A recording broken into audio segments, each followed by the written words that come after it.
So yan guys, on the way nga pala kami, pupunta kami ng kasalan. So yan guys, sa may parting kasiguran, sa may Dumagipo.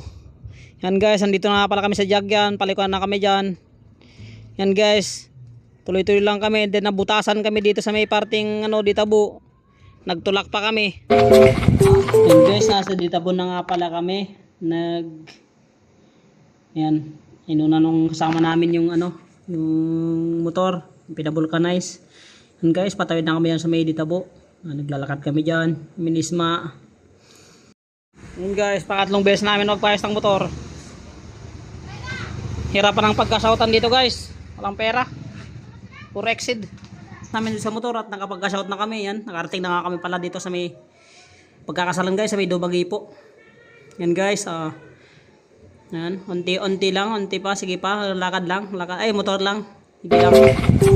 Yan guys, pagliko mo dyan, yan yung mismong venue ng pagkakasalan. Yan guys, so yan guys, tuloy-tuloy lang kami dyan. Ayan, and after ng long guys, andyan na yung mga mga mag-aabay at inaayusan na nila. Si Boss Isma, inaayusan ko pa yan guys. Yan guys, inaayusan yung Boss Isma dyan. Natapik ko pa yung mukha niya, tapos pinapagwapo. Yan guys, so tuloy-tuloy lang kami. Yan pa nga pala yung kakasal, si parang John Paul, tapos si Ate Rica. Yan guys, kinakaimayan pa ni Boss Isma.